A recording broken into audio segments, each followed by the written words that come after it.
Because Spartacus still wants to avoid all-out confrontation. He bypasses Rome. He doesn't attack it.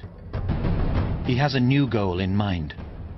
He wants to get to Sicily. The only viable alternative I feel he's got at this point is to establish themselves somewhere in Italy where they remain as one. Sicily is bandit country. Roman rule there is weak. It's a place where Spartacus could regroup, recruit, prepare himself properly to fight Crassus. I get the impression that whatever plan Spartacus may have in mind, that this is the last throw of the dice here. He actually has nowhere else to go. There is an element of desperation in it.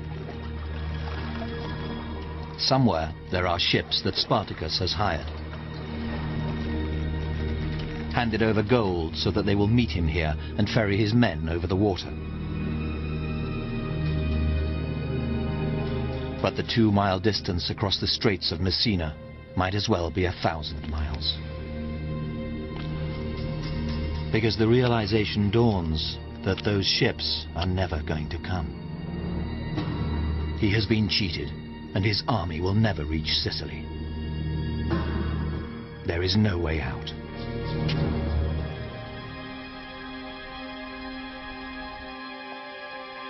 And having marched so far, Spartacus and his men have trapped themselves.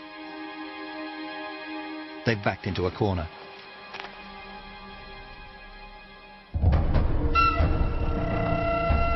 Crassus advances. He has his men build a fortification 35 miles long across the whole tour of Italy.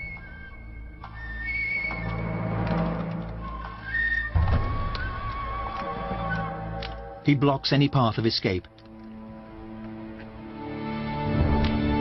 The two armies face each other across a no-man's land. He's showing that he's got the time, he's got the manpower, he's got the money to contain this man until he's going to kill him. Spartacus will not be bowed by any demonstration of Roman might. He chooses his moment, makes a gesture of his own. He drags a Roman prisoner out into the no-man's land and nails him to a cross. Crucifixion is a punishment that is applied to slaves. Roman citizens are not crucified, and on the very, very rare occasions where we do hear of it happening, it is scandalous and shocking. So Spartacus is deliberately humiliating Rome by crucifying one of her soldiers, one of her citizens. It's not just an execution, it's a deliberate attempt to humiliate a superpower. It's a gesture of defiance and contempt. It's designed to stir anger and hatred, not only in his enemies, but in his own side too.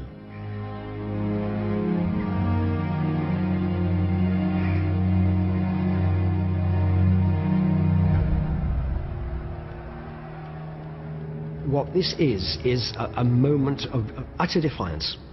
Spartacus, I think, was almost certainly outnumbered by now. I think he knows that he can't win. It's only a matter of time. We're talking days, weeks at most. Somehow he has to break through those defenses.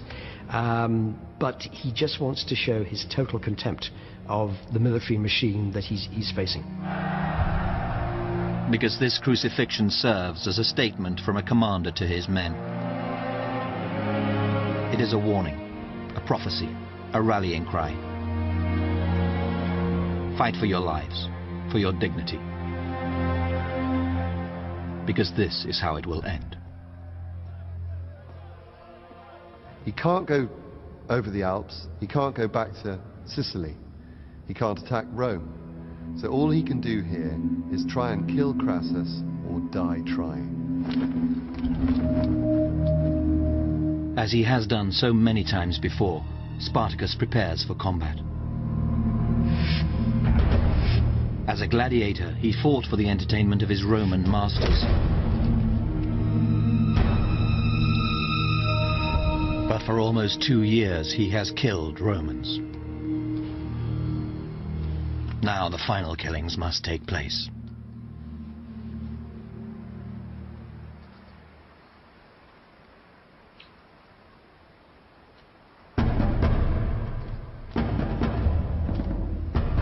Tens of thousands of people from all corners of the empire, united by this man into a force that had struck fear into the heart of Rome.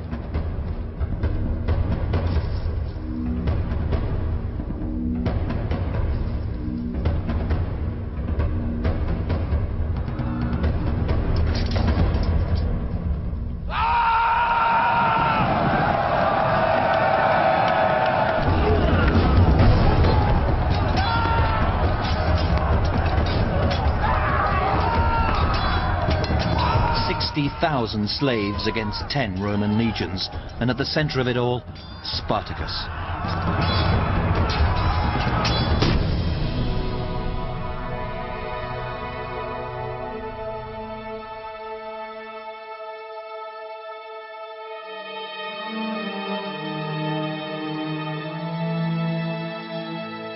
He tries to fight his way to Crassus, the enemy he has never faced.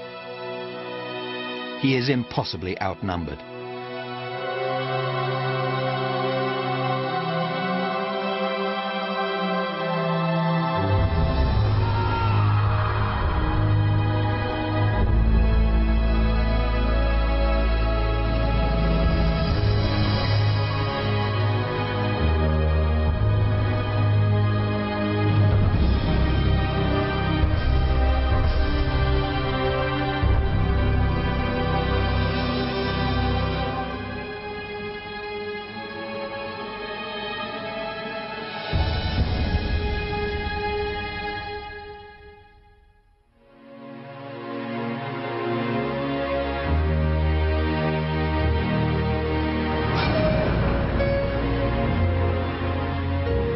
Spartacus's body will never be found.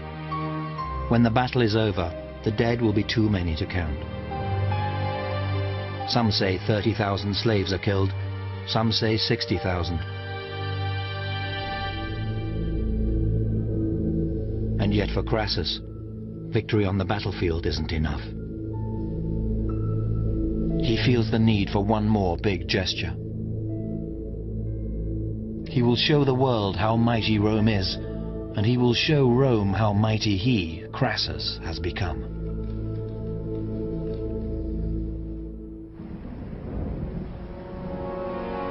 He crucifies slaves, 6,000 slaves, along Rome's most important highway, the Appian Way. With the lives of these men, Crassus is trying to create his own legend, to buy his place in history. And in this, at least, he fails. Crassus wins the battle, but in a certain sense, Spartacus wins the war. Because Spartacus is our hero today. We've all heard of Spartacus. He is a legend.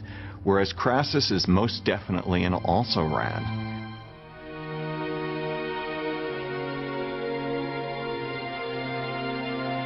Crassus cannot dictate history. His name will be all but forgotten. The name of Spartacus endures. Spartacus's legacy is that people don't have to accept what they were born with, what they've had thrust upon them. Someone can rise above this, fight, demand their rights, demand their freedom, and perhaps accomplish great things. He came very close to pulling it off. Spartacus is a great man. I can't think of any other way to put it. He is a leader for his own time and a leader for all times. We might not understand every single decision that he made, but we know where he was coming from, we know what he stood for, and we applaud that, today perhaps more than ever.